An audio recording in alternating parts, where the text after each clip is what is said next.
Hello, everyone. Welcome to Art People, the podcast where we look at art from different perspectives. We'll be talking to artists, galleries, and collectors with the aim of making art more accessible. My name is Ohi. I'm Ohai. Let's get into it. Today, our guest is Chidinma Nnoli. Hi, Chidinma. How you doing? Hey, Thank you for joining us today. thank you for having me. So, I always start the podcast by asking, like, who is Chidinma? So Chidinma is an artist. Why am I talking about myself? Chidinma is an artist. Who is she? I'm a painter. I'm an artist primarily working with painting. But I think recently I've just been trying other materials. But yeah, I think artist covers it. Visual artist. Have you always been creating art? Yes, I think since I was small. Yeah. How I started creating art was through tracing paper. So my dad had this campaign posters anyway, he wasn't the one campaigning. That's the But he politician. had campaign posters in this lesson room that we had in my house. And I would always turn it over and trace the faces of the candidates. And I always would take plain paper and try to trace not drawing books or storybooks that I had. I think that's my earliest memory of drawing or just even creating anything. And I was always playing with plasticine. It's so funny because my parents, But it's supportive. they're not art people, but I don't know why there was plasticine in the house. But it is supportive with you going into the art. Was that something that they were like, okay, she's talented in art, let's push this? Nah. I think before you even get in that, how do you know you were good at art? So imagine you were in primary school, there's art class. Were you the star student in the arts class? What was that?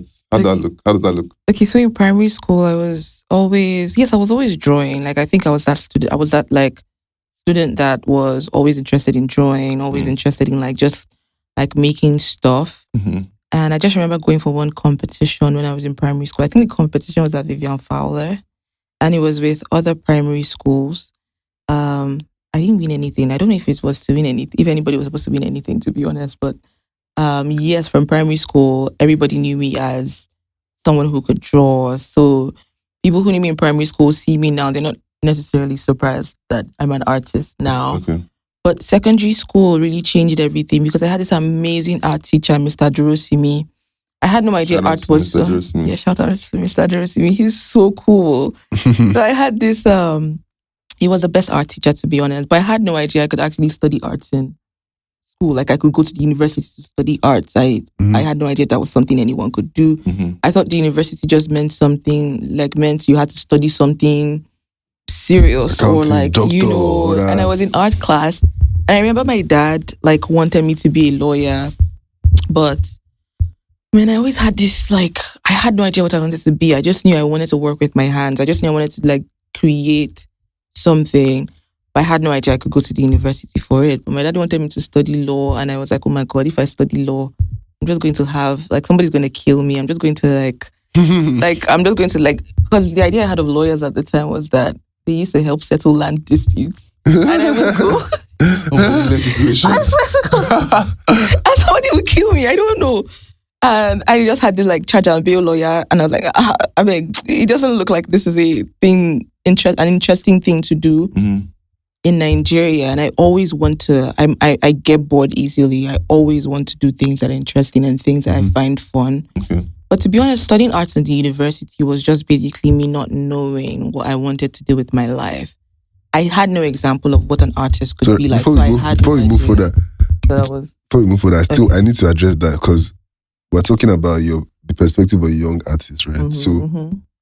You talked about school and you talked about university, and then you also alluded to your parents. So I'm going back to that question. How did you convince your parents to allow you to study arts? Because you said your dad wanted you to study law. So how did you? So I think my dad was like, I should put law. I should fill in law in my JAMB form. And I just told my mom that wasn't going to be possible.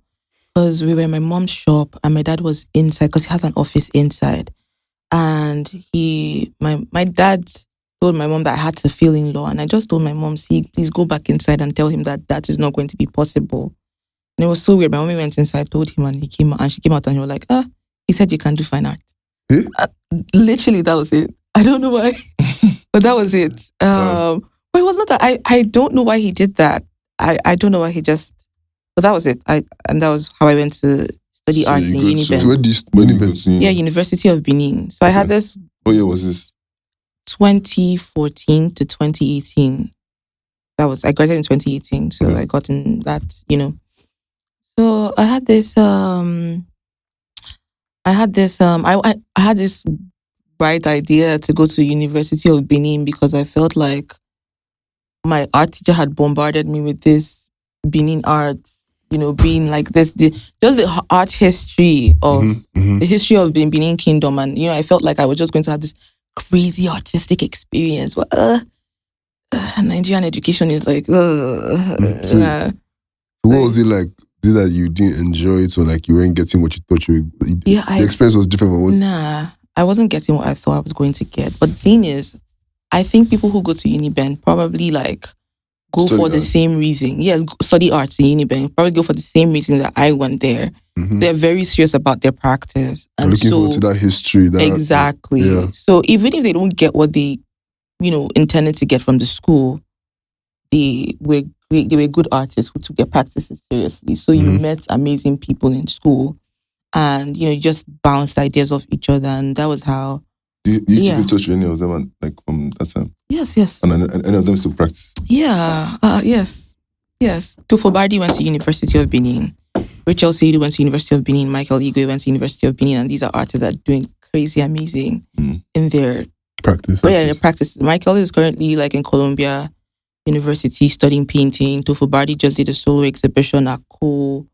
Rachel is like all over France doing residencies. So, and these are just like my guys that I know. There are other people of course, I imagine. Yes, that are doing like great stuff. In your University of Benin wraps up.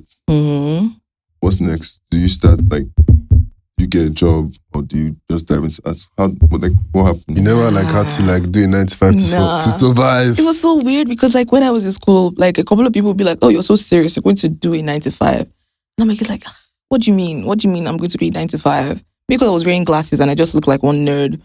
I wasn't a nerd, but nothing's wrong with being a nerd, but like, I don't know. I knew I wasn't going to get a 9 to 5. I just had this, I didn't know how to fund my practice. Didn't want to ask my parents for money.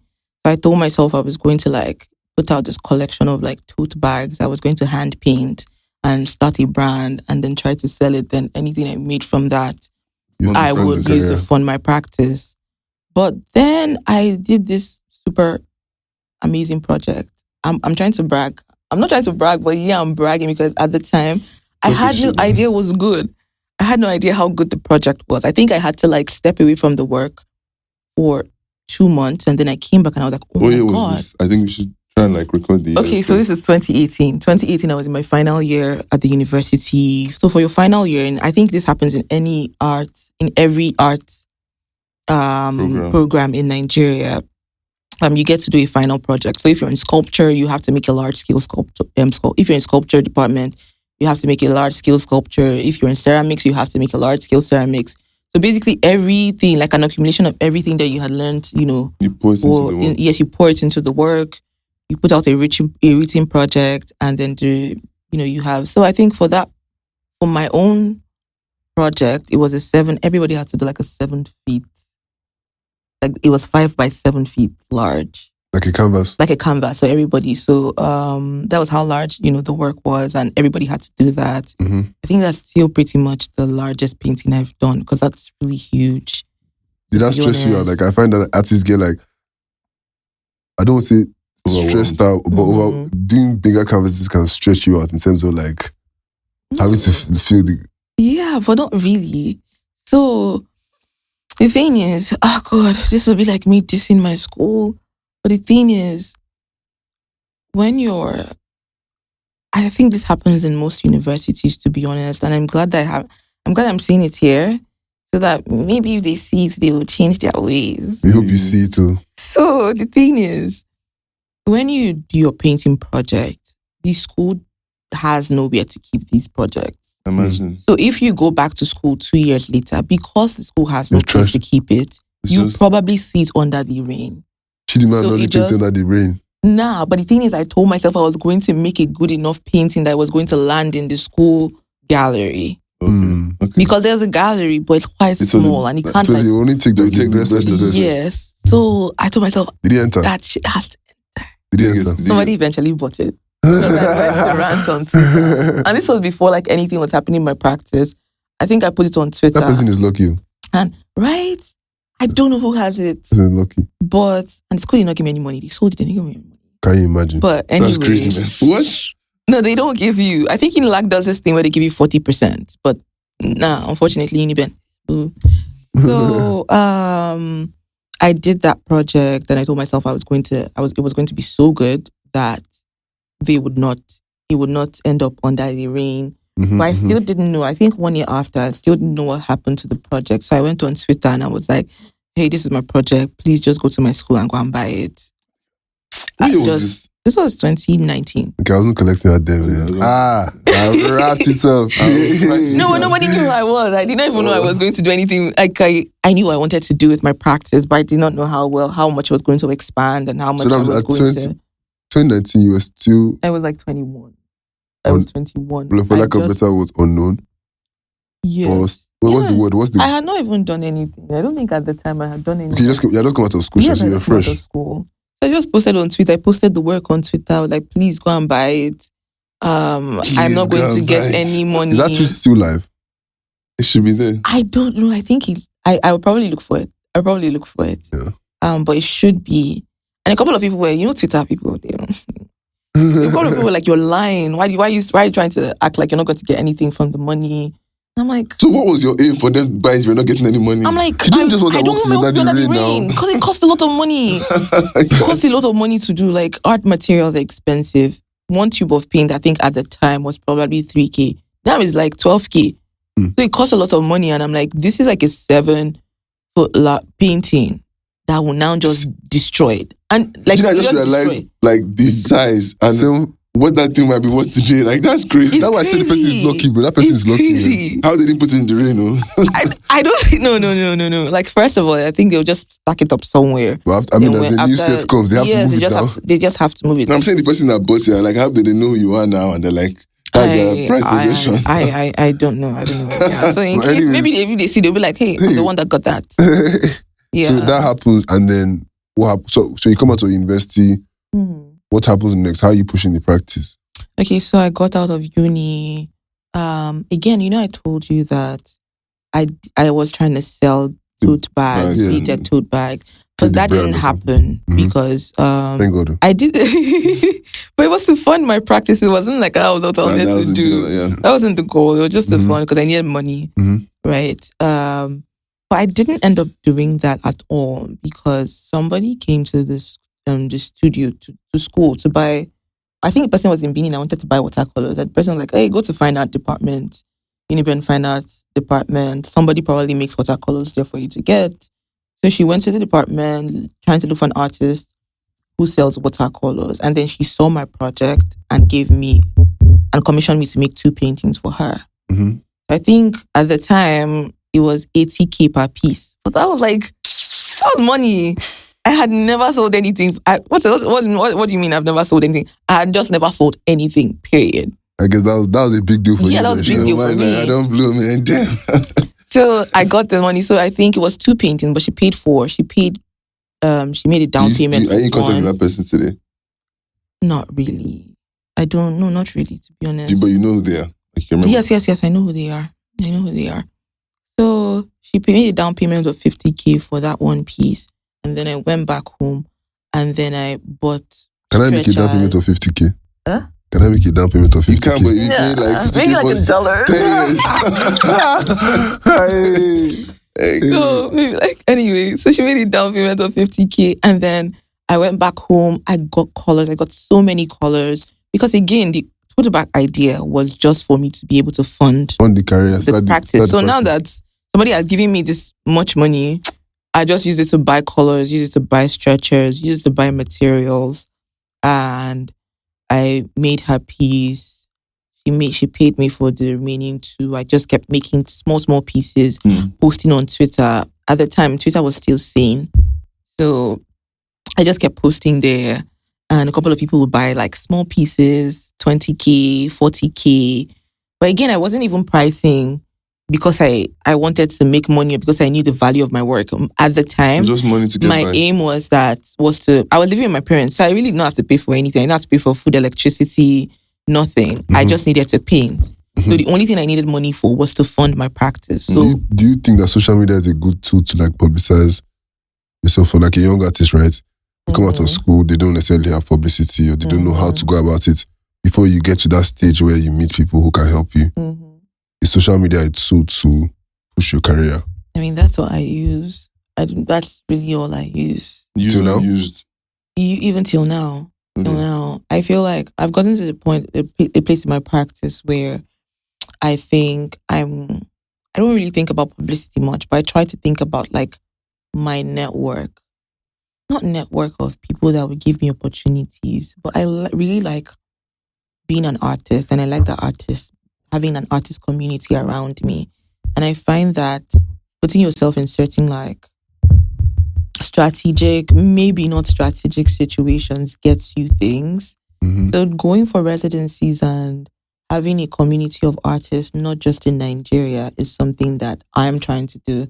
Or I, did at least for the past 2 years with my own practice. But when I started out, I still use social media. Okay.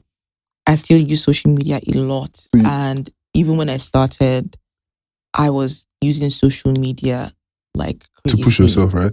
Push myself. You just mentioned residencies, right? So after the period where you were posting online, what was the next did step? somebody notice you? What was that next push? Okay, so there was Twitter. Right. Again, there's only so much social media can do for you, to be honest. You need to get into galleries. Yeah. You need to, find your artist community. That just makes the process of, you just have a soft landing, to be honest, when you have that community. So there was social media. I was basically not in the art world when I was using Twitter. I was just selling to people who liked decorative pieces. Exactly. Just wanted to buy pieces for to their home, decorate. just to put in their homes. That time it was not yet. You guys are lucky. So, so that was what I was. So, because I grew up in Lagos, but I grew up in Lagos, but my parents were pretty, I won't say they were strict, but I just didn't go anywhere. So I didn't know anyone in Lagos. When I came back to Lagos after school, I didn't know how to get into the artist community. Network. And community, again, is very, very important to me. I don't think I call it network. I just like being in a community of artists. I like having the full artist experience, conversations, crits, discussions, all these things. And I didn't have that in Lagos. I would go to an exhibition and I would not know anybody at all. So it kind of made the experience of, being an artist just very isolating. So Relay Gallery, they have a foundation, Relay Arts Foundation. They put out an open call. And for the first time, this was 2019. I think this was 2019 April. That's when they put out the open call. April or May, I'm not sure. So they put out an open call and I applied. And I didn't know that was going to lead to the Young Contemporary. So Relay does this thing Where did you see the ad to like apply? Instagram. Okay. Just social media. Still social media. Yeah. So Relay Gallery put out this open call. So every year they do this thing called the Young Contemporaries. Every January. So Young Contemporaries is I would just say it's an exhibition of young artists.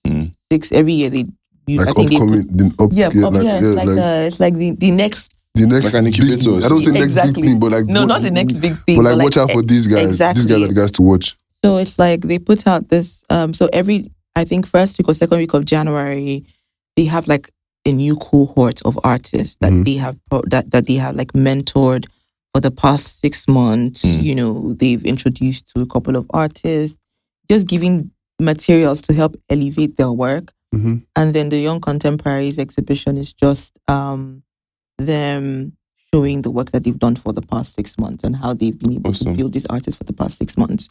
So at the time, Relay Arts Foundation had a they were doing the Young Contemporaries, but the year I applied for the boot camp was the first year that they were doing that. So I had no idea that the boot camp was going to lead to the Young Contemporaries. Okay. But I really applied for that. And whenever anybody like DMs me and tells me, oh, they want to apply, I'm like, don't apply because you want to get to the Young Contemporary, because then you get there and then it becomes a competition for you.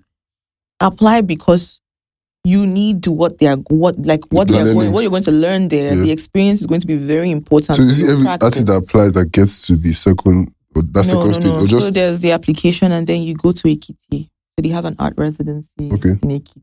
And like, what's that like? What happened there? What did you experience? I don't know what the experience is like now. Well, your own experience. Talk about my own experience. Yeah. So I applied to this Young Contemporaries, got into Young Contemporaries. How did you feel like? Because I imagine you were like, at that time, you were doing arts to, like you said, fund your practice. So getting in, was that like, okay, now I'm an artist, do what I want to do? Was that a validation you like? Okay, so after that, no, I knew I wanted to be an artist when I knew that art, being an artist, being a painter was something I wanted to do when I was in my 400 level. Going into like the university, I wanted to be a textile designer like my art teacher. But when I was in school, that was when painting really became the thing. So you were not originally in love with painting? No, I didn't even know I was good at it. I just knew I could like draw stuff. So what's textile? What's that? Talk about that. Okay, so my art teacher used to like design like motifs on ashoke. And he would design like prints. And sometimes he would do just brand so stuff. Like what is kind of... Exactly, yeah. He would do this. But yeah, also there were like many layers to what he was designing. And I would stay back after school, me and an artist called, right now he's practicing, Wahab Said. Okay. So me and Said would just stay after school in the art studio and help him, with his work. So we really learned a lot. So going to the university, I wanted to be like him. I wanted to be like a designer like him. I had no idea I could paint. Yes, I could do stuff, but I really didn't know what I could do with painting. It was until I got to school that I knew that painting was something I could do. Like I was good at it. I would always like get top marks, in painting. And then I decided to major in painting. So back to the Young Contemporaries. So I applied to the Young Contemporaries. But the funny thing, I thought I didn't get in. You thought you didn't get in? So the thing is, I had this. So let's say they were supposed to get back to you. I'm just going to give like a random date. Let's say they were going to get back to me or the people that applied. The applicants on like July 20th. That was the day they were going to get back to everybody. July 31st, I hadn't heard anything from them, so I thought I didn't get in. And then I reached out to my friend Chibike Uzoma, who was mentoring me at the time. And I asked him, Chibike Uzoma, I know that guy. Yeah, he's an artist. He's an artist. I think he was with... What's the guy in VI? Alexis Gallery. No. So the thing is, I don't know anything about... I met Chibike when he was about to leave Nigeria. So I don't know anything about someone else, excuse me. So I talked to Chibike and I was like, what do you do? How do you feel about rejections? Because this is so devastating that I didn't get this thing. How do you deal with rejections? And he's like, rejections are always going to happen in your practice. So just be comfortable with hearing no. Because you're going to hear it a lot more than you would hear yeses. So he was like, get comfortable with that. But what he does is, if he can't get through the front door, he tries to climb the fence or pass through the window. So Chibike is very like, he's like that. He speaks Crazy like that. Mind. Yes. And I was like, I don't know what that means, but okay. And then I'm like, you know what? I just resigned myself to the fact that I hadn't gotten in this year. And then I emailed Relay Art Foundation and I'm like, hey, I probably didn't get in, but I would like to know what you thought about my application and how to make it better so I can apply next year. And then I get an email and like, you're in, da da da da da. You jumped the gun. And I'm like, okay, this is what it means to like getting through the window. On skill defense. And I was like, did I miss out on an email they sent before? Or did they like miss? Did they not like see my application earlier? Like I don't know what happened. But really, that's how I got into the Young Contemporaries. Wow. And while I was there, I just felt like everybody was better than me because I was the latest person. Like I felt like I was like the last option. Like I was I was. But everyone there was around your age, right? Yes, but the thing is, at that time, I felt I haven't. The thing is, I did not even ask Aderinle or anybody that was looking through the applications why they eventually chose me. Were you having like imposter syndrome or something? At the time, yes. So again, I was just starting out. I hadn't done anything. That's normal. I guess that happens. It happened. Yeah. So anyway, I got to the Young Contemporaries, and it was really, really, really enlightening. There was this I remember so well this documentary that we had to watch called The Price of Everything. And there was this artist who I really liked, Larry Poons, and he basically set the trajectory of how I wanted to be as an artist, and I'm still trying to be like as an artist. But yeah, there were artists like Ayola Bolaon that came to mentor, and oh my god, I'm this other artist, Olu Amoda, was also there. But we had like lots of sessions with like. So what was happening there? You guys were creating works. So tell us about like I know you've been to different residencies. Just speak. Okay, so this was my first experience, and I think it was like for 2 weeks.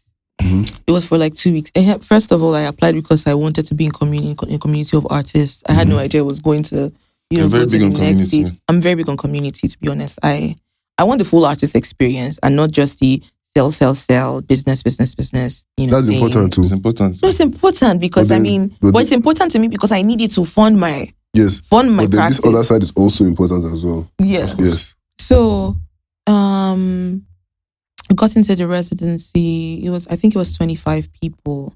Wow. It was 25 artists. It was a huge. That was so cool. Just meeting. Exactly, and I feel like I'm again. I used to touch those guys. Yes, I was thinking about community at the time. So just like being with these people, I'm like, yes, now I know a couple of people. I know these people, I met Ayogu Kingsley there. I met Chigozie Obi. Oh my god, I said Chigozie Obioma. Crazy. Chigozie would vex that. I said Chigozie Obioma because everybody's always mistaking her for Chigozie Obioma. But Chigozie Obi there. She's really cool. Ayogu Kingsley was there. Ayogu Kingsley is an amazing artist. Ayogu is a very deep artist. Yeah. So, there were lots of people. Latoye David, Egu Ame, so many, so many cool people and artists who are practicing now. Yeah, I feel like that's what Young Contemporaries does. Like the cohort of artists that come out of, like the artists that come out of there, like really, really, really do good work. Like they have an eye, and yeah. So you come out of there, and literally everybody knows your name. No, not everybody knows your name. It's like what you learn at the boot camp really helps how you now see your practice. Because I heard about you when you. That was how I heard about you. Come out of there, and I was even I didn't even know anything about art. I just kept playing Chidinma Nnoli. At that time, I was like, everybody was like Chidinma Nnoli, and I wasn't even collecting art then. Okay, so let me just talk about like the residency experience. So during the residency, you're going to stay there for 2 weeks. You're going to work for 2 weeks, but you don't start working immediately. You get mentorship. You start by like getting mentorship. You attend a couple of classes, and these classes are like they're also presentations. You present, you talk about your work.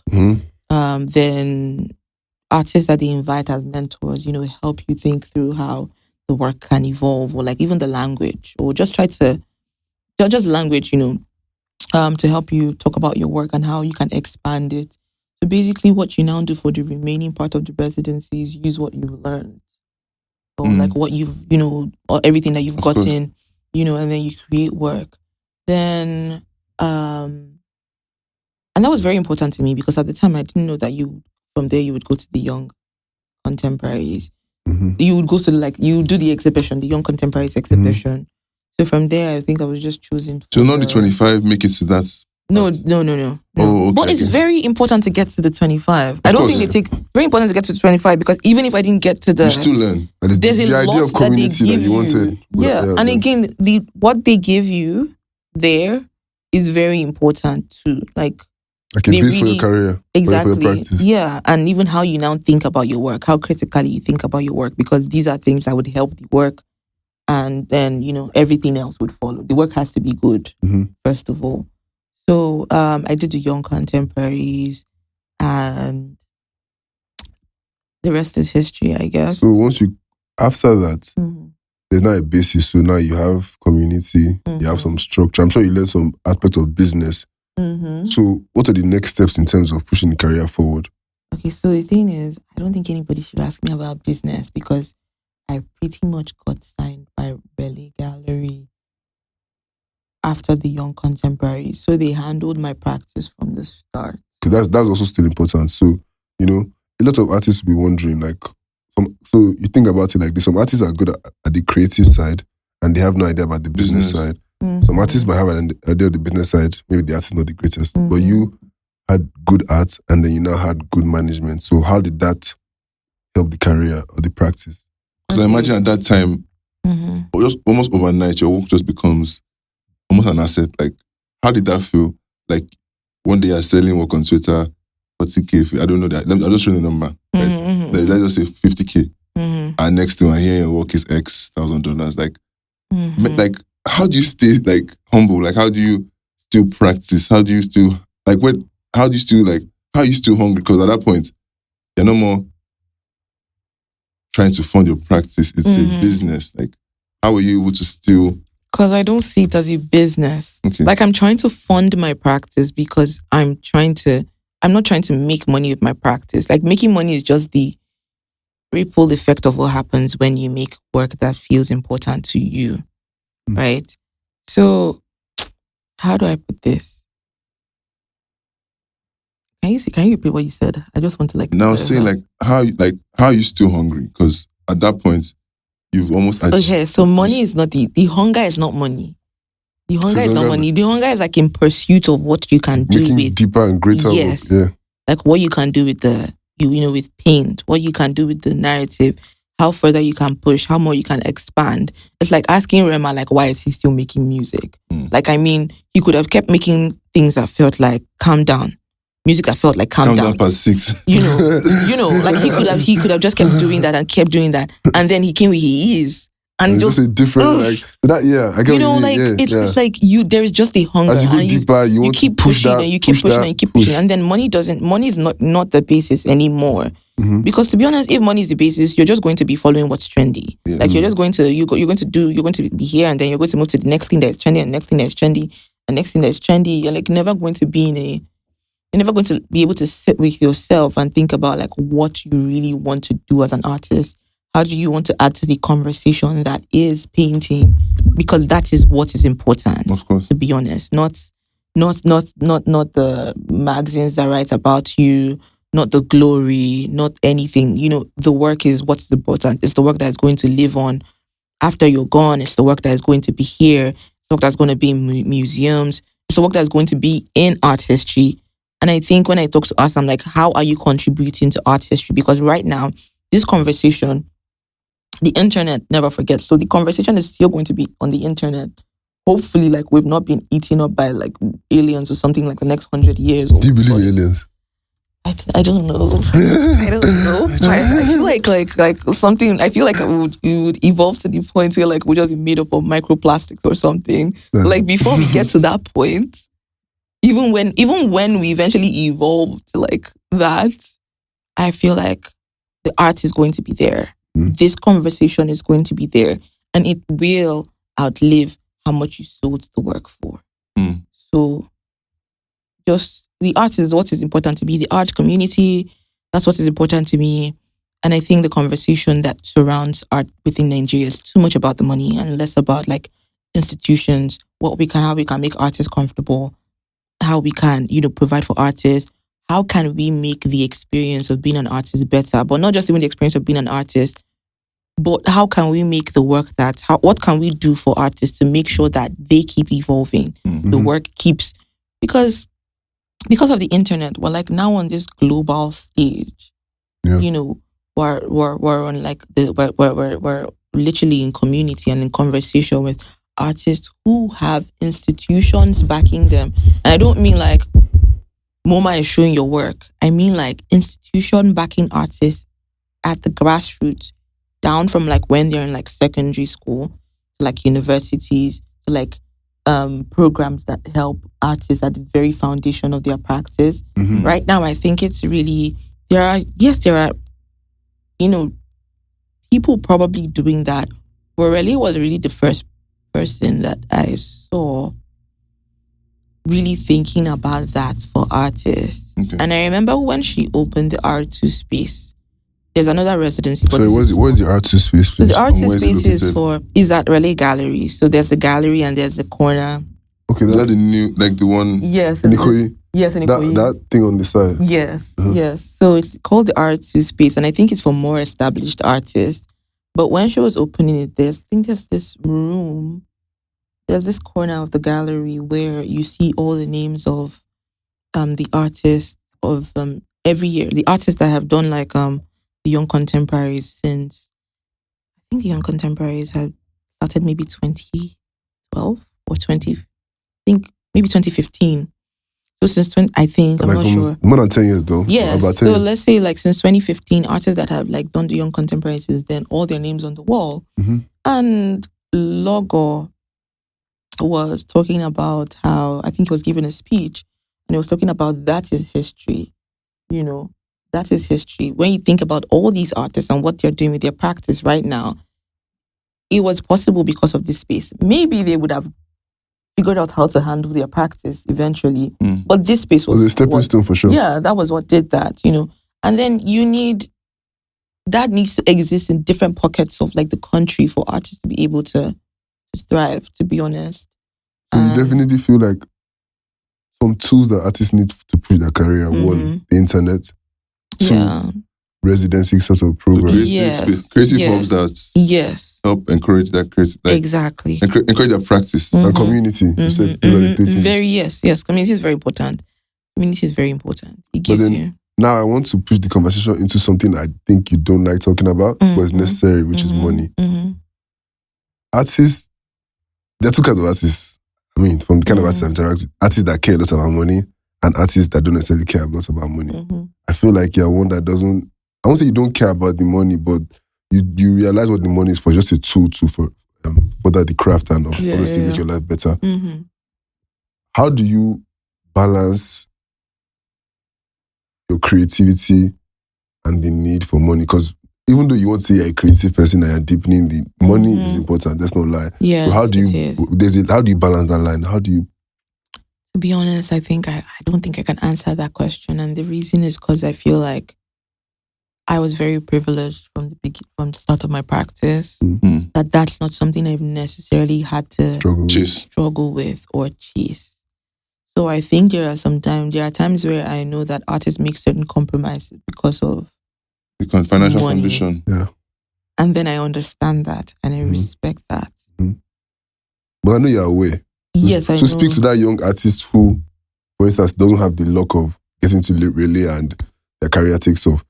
Also, relay is not the only. No, I'm just saying to you. I'm not saying relay is the only way. I'm just saying. I'm speaking to you. But speaking on we're using your trajectory as an example. So, if, for instance, the artist who doesn't have that creative hub, let's say the creative hub, to push further, how should they? I know without watering down the craft. Yeah, I know that outside of Nigeria, let's say in the West, artists who want to practice, anyways, it's much more. So because you have to pay rent monthly in the US and the UK as opposed to Nigeria where it's like a year, and you can really get like a good amount of space for so artists in the US and in the UK, knowing that their work cannot sell consistently enough for them to pay their rent and pay their bills, they work at galleries, they work at art spaces, they work at residencies. So they do that to remain within the community. Then they go back home and whatever time they have left, they use it to practice. So that way they are still like in the arts and they're earning consistently enough to. When you say work, like they actually take up jobs. Yes, like 9 to 5. Because when you're saying work, I don't want them to get confused between painting and... No. Like, let's say you can be a gallery assistant at Unica Gallery. Do you understand? Exactly. But the thing is that there aren't many opportunities like that for artists. Like you can't, for example, I know that certain people teach alongside, like lecture alongside their practice. Being a lecturer in Nigeria, because the only schools that actually do arts, I think are federal universities. I don't think private schools have that's something that they're really interested in, I guess. And that's something that they are not necessarily like art programs. Exactly.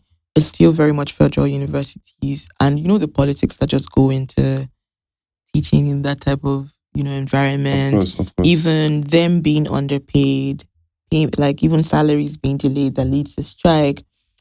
So essentially, it doesn't even fund your practice at the end of the day. Yeah, it doesn't really fund your practice at the end of the day. So that the thing is, that's the thing. Nigeria, even like artists, Nigeria doesn't really help.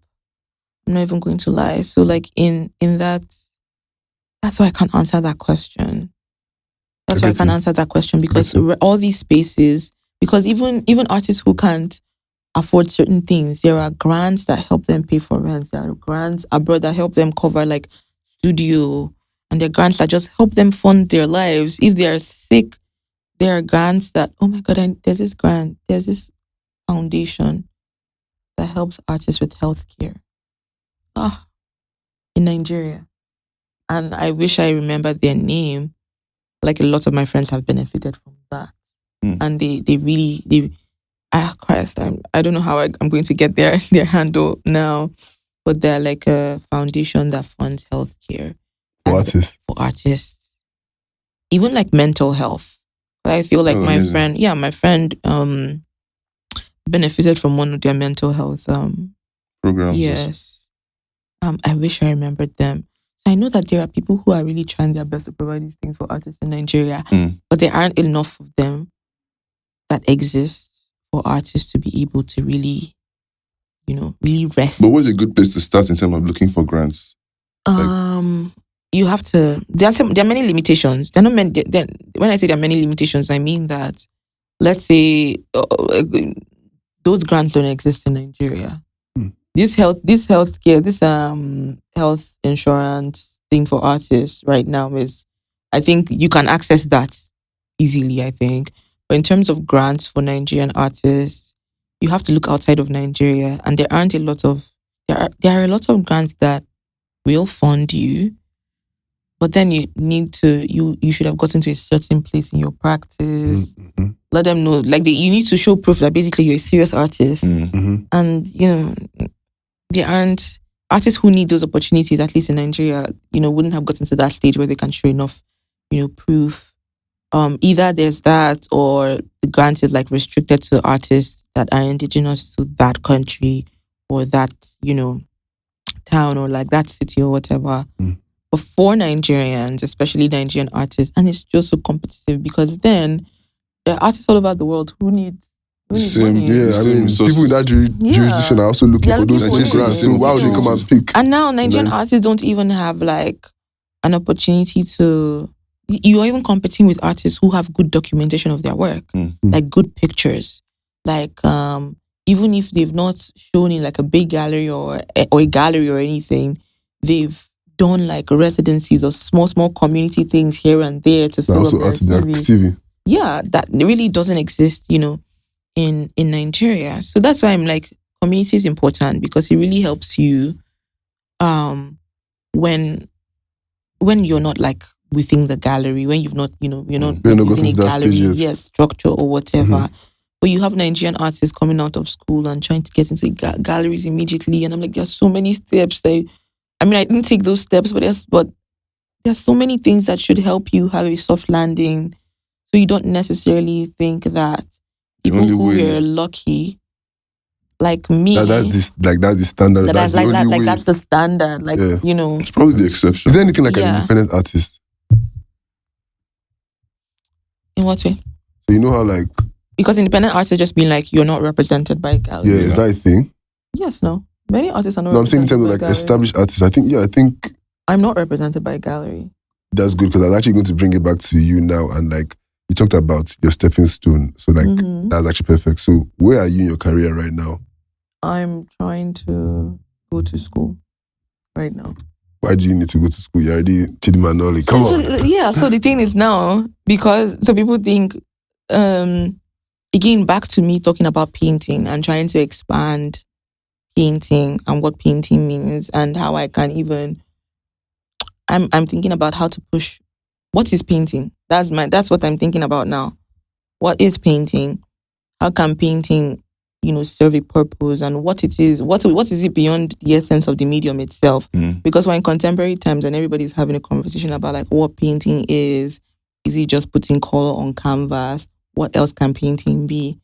So I'm interrogating these Is that what you're questions going in to my school work. for? No, not necessarily. Like I'm interrogating these questions in my work. I'm just giving a brief summary. Okay. I'm interrogating these questions in my work, and I'm like, an MFA would really help because now I would be in a cohort of MFA, artists. what's that? Master in Fine Arts. Master of Fine Arts. Yes, Master of Fine Arts. So an MFA will be good at this point because I know that I will be in a cohort of people also interrogating the same question as me. And just like having that conversation and would really help, in my practice. Cool. Are you excited for school? Yes, I'm excited. I'm really excited. And what informed the decision of the school you picked? Okay, so the thing is I chose 4 schools that I really, really, really liked, and schools that I knew were going to help me with the questions that I was asking in my practice. But ultimately, I'm not going to lie. What informed my decision was the school that gave me the most funding. Which is fair enough. Yeah. Which is fair enough. I appreciate that. So you go to school. Shout out to the School of the Art Institute of Chicago for helping this artist out. Nice. So like, you're established, for lack of a better word, like, people know your name. No, I'm. You're growing. No, that's what they call it in the art world. Emerging. Yeah. Imagine. I don't even know what that is, but yeah, I'm emerging. That's what I was looking for. People only know me in Nigeria. Yeah, imagine. Exactly. Right. I mean, on the global scale, still emerging. Yeah. So I would say, is there anyone that's like collected your work that like, oh boy, hey. This person that I work, that's crazy, or that doesn't get like doesn't me. I'm thinking because a lot of like important people have collected my work before. Who's an important person? In Nigeria, don't just collected my work. It's just been annoying. Yeah, but like, even just people I respect and collectors I respect. Like who? Don't worry, you may not know them. These are people that collect like within the art world. Like people, so say, shout them out. No, also I don't know. Like sometimes, like some people don't like names mentioned and things like that. But I think the most popular person that Nigerians would know that have collected my work, I think, is Don Jazzy and Ibuka. Okay, the big brother Ibuka. Yeah.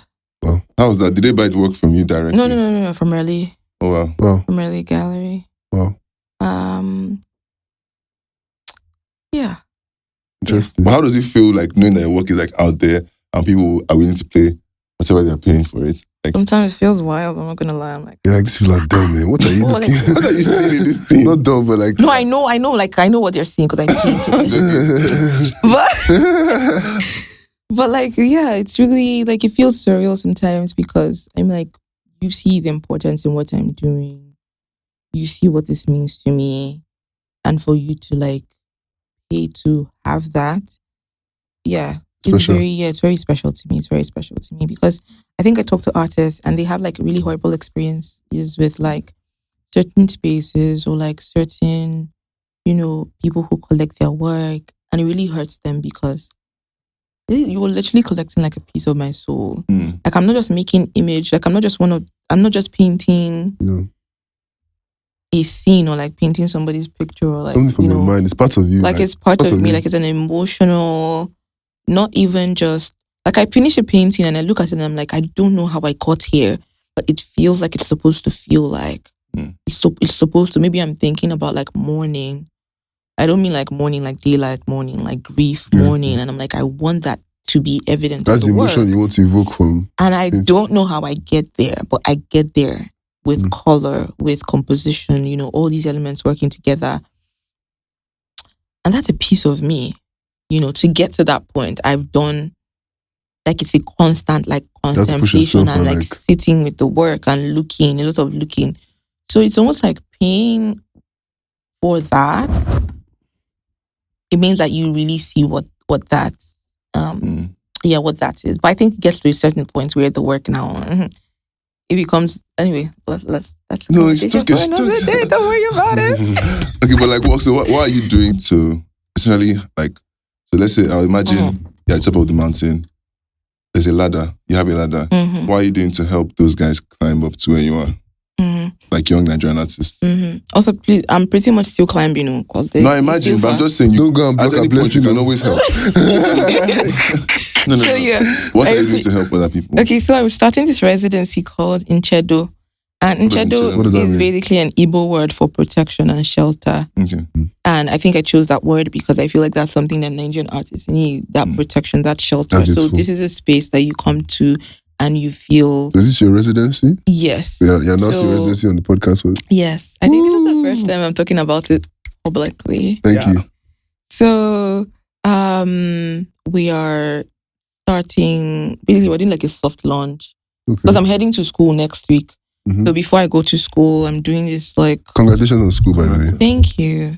I'm excited about that. So I'm doing this like soft launch, but like just with artist friends and people who have held space for me in Lagos, and thinking about community too, people who I've been in community with, but pretty much just, artists, just drinks, to see the space, to just know who we are and what we are about. So it's Can people apply? Like, how do you get into? So because we need funding, to be honest, I think the first cycle would just be based on invitation. It's be strictly based on invitation. We're still like planning out the residency structure. There's a structure I wanted, but I'm thinking about how to fund that structure, and we don't have the funding for that yet. So now we're trying to do a structure where it's like one cycle every 2 months. So 2 artists every 2 months. So 2 artists at a time. So who is like the first? Every 2 months. Like set up. Who are the first artists you're inviting? So the first artist I'm inviting, I think she's going to start in October. We're thinking about an October start date. And that is Blossom Oyeyiko, which is like even like weird that this is her work. So this actually brings us to our last segment of the day, and which is called Piece of the Day, where we just discuss a piece. Yeah. And but before we do, it's quite ironic. Go on with what you're saying. Yeah. It's quite ironic because this is a piece of my collection we just brought to decorate the podcast, and it was something that just happened. So carry on.